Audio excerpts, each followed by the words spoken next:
The first week of January is in the books, and it's time to review the numbers from the week that was.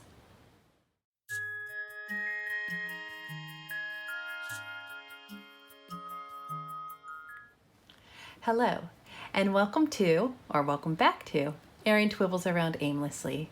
I'm Erin, and I talk about budget planning, debt elimination, and lifestyle, but most specifically right now about paying off our entire $43,000 of consumer debt following the Budget Mom's Budget by Paycheck method.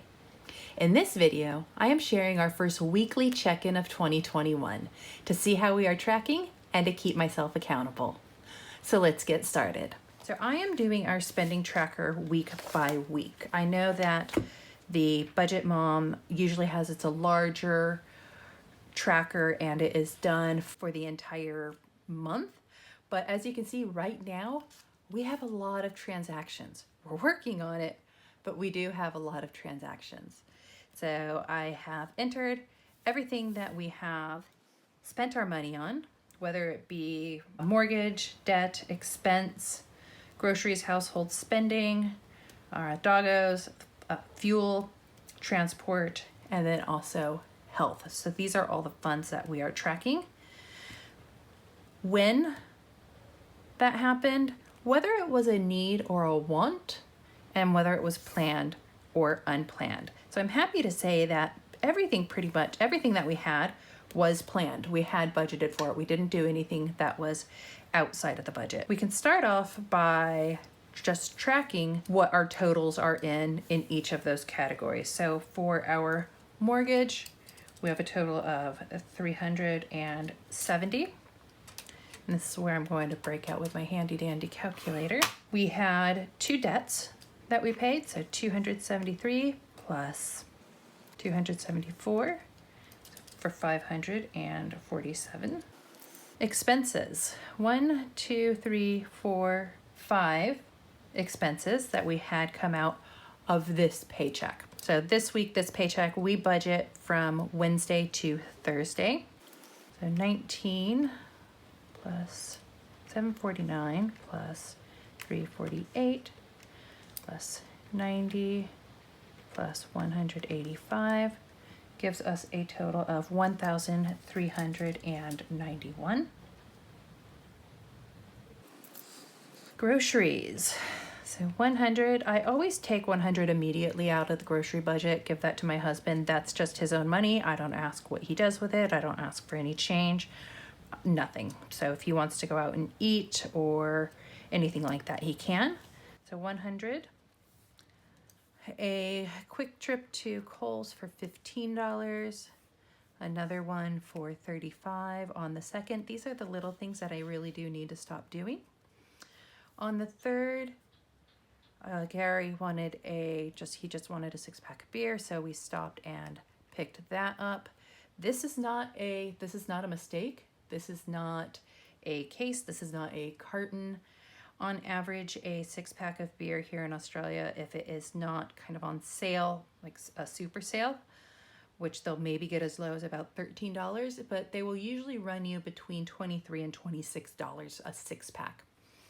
So we don't do too much in terms of drinking. Well, I don't drink at all, but usually not a lot of bottle-o charges. The other thing is because I save all of our change and then I also put away things like our 5s. I always round up to the nearest 15 or the nearest 10th instead of rounding up by 1, because I know that change has gone into the coin jar and it is not going to be seen again. So it's a little bit of an overrepresentation of what was spent, but it still does give an accurate picture because with that change being gone, that money is still gone as well. On Mondays is when I do our large shop. So this is the entire shop for the week. I do meal plan.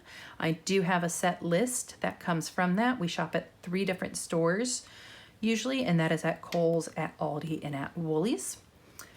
And so they're all right in the same shopping area as well in the mall that we have. So I can go to all of the grocery stores. The Aldi is just about 2 minutes away, plus, you know, Big W or Target or Kmart or any of those. If I need any other things, I can get it all out of the way, and that keeps me from running out again during the week. So that's making things easier.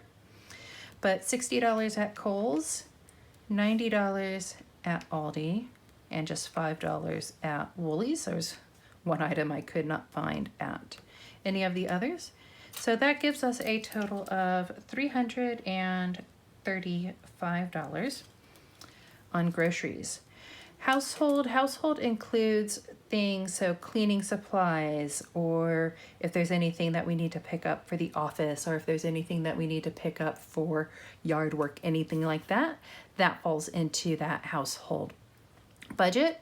But I'm also doing the Budget Mom 2021 savings challenges, and the challenge in January is actually to use a 5-letter word, and there's basically a monetary value assigned to each one. For mine, they pretty much come out to $20, again, because of rounding. This is meant to come from your cash envelopes or your digital envelopes as well. So it's not that you're pulling additional money out of your account. You're pulling it out from money that you already have planned.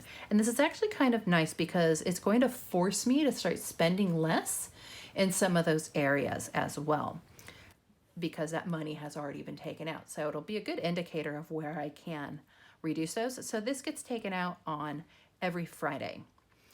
So this week it came out of household for $20, another $20 for some cleaning supplies, $15, and then $30 for a total of $85. So far not tracking too bad. Our third category is spending. These are just literally miscellaneous things. We pulled out $200 for the month. Again, half of that goes to my husband, so $100. I don't ask. He doesn't want to keep track. I don't make him. That's just something that we have learned works for us. But that $100 out immediately.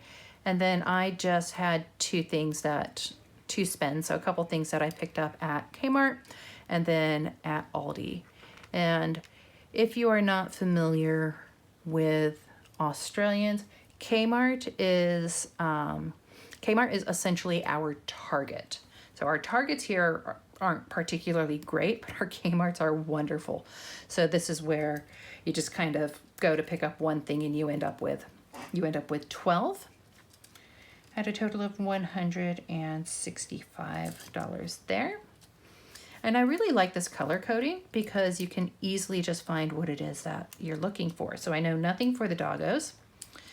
Only had one fuel expense this week because we were still in the holidays and my husband drives his motorcycle to work, so not as many fill-ups that he needed to have with, with New Year's Eve, New Year Day, and such. So only $29 in fuel. I guarantee that will go up. So I will just quick do a running total of everything here.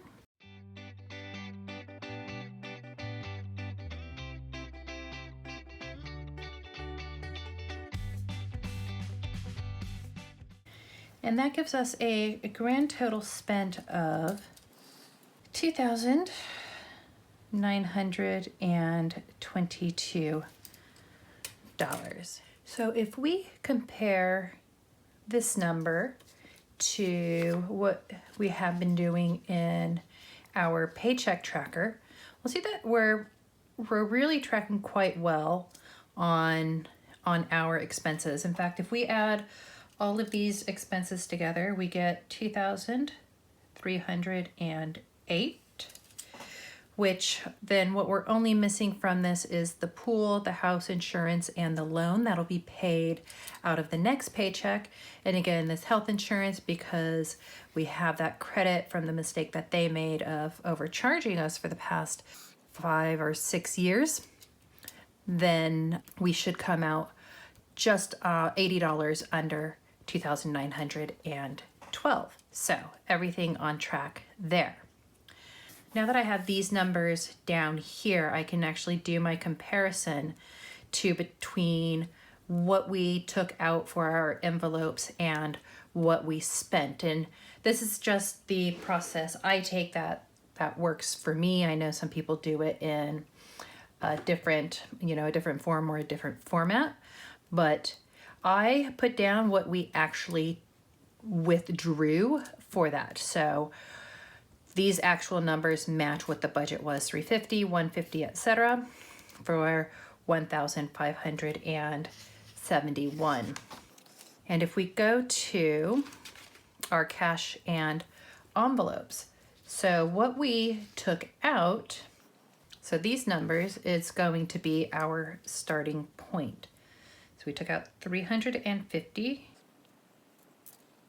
for groceries, $150 for household, $200 for spend, $150 for the pups, $250 for fuel, $171 for transport, and that $250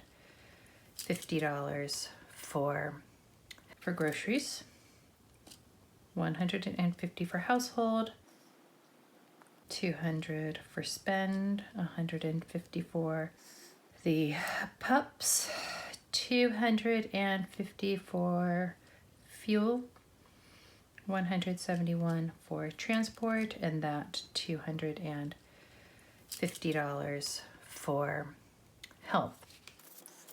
And then now we can fill in these numbers here for what we need to subtract, because it's all up in this area.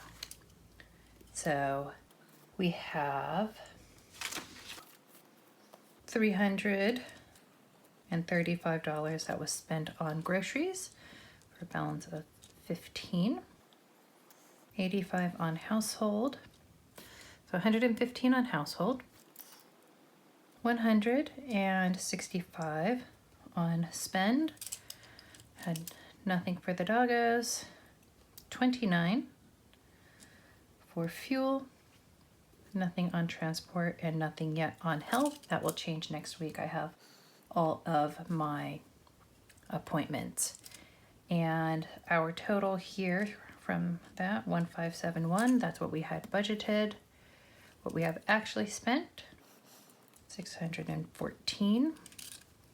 What we have left, so $35 left in spend, $150 left for the doggos, $221 for fuel, $171, and $250.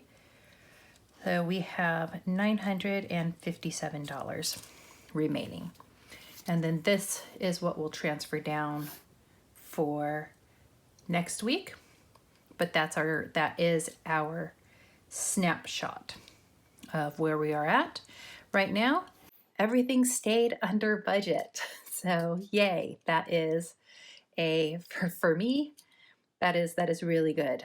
And I think it's because, one, I had to track it, and two, I knew I was going to make it publicly available. That makes you very aware of what you're doing, because everything you do, you question, and it helps you readjust your thinking. So extremely beneficial there. And last is our sinking funds.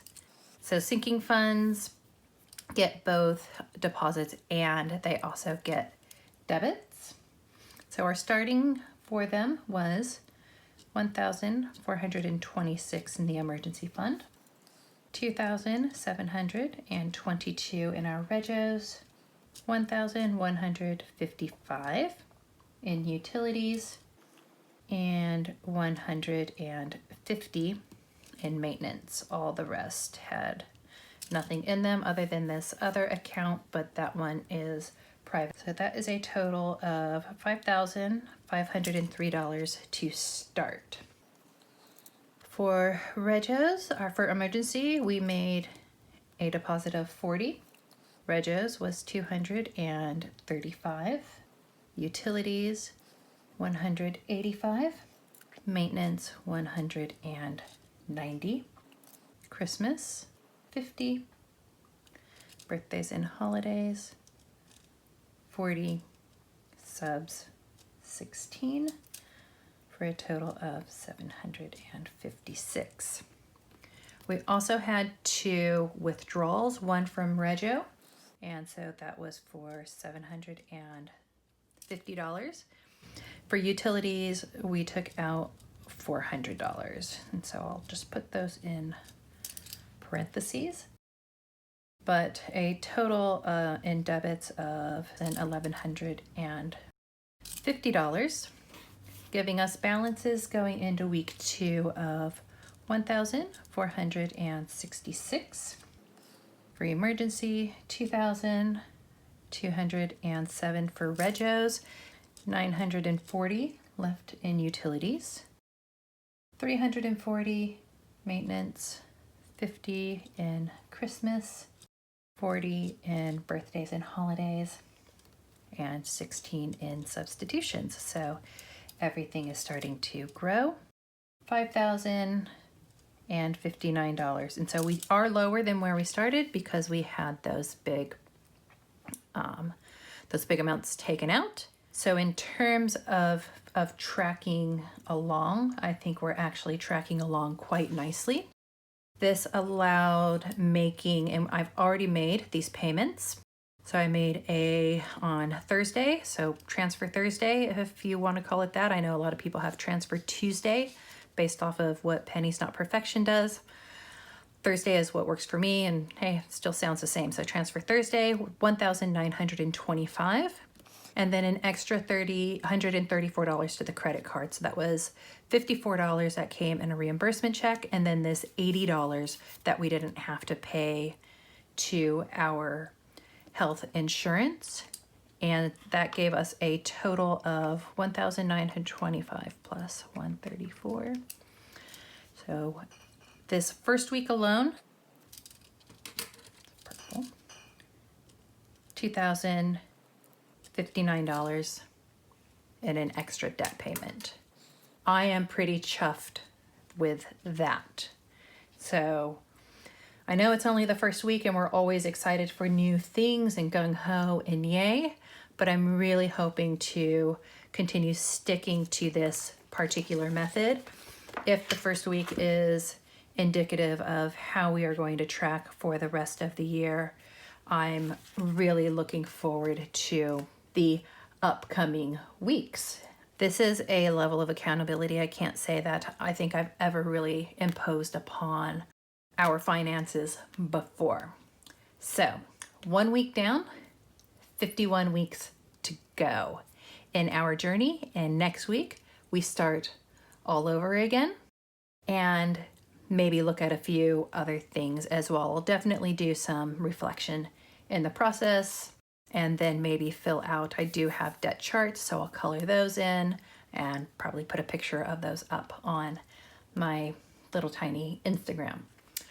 So if you enjoyed this video, give it a like. If you're keen to follow our journey, go ahead and hit the subscribe button.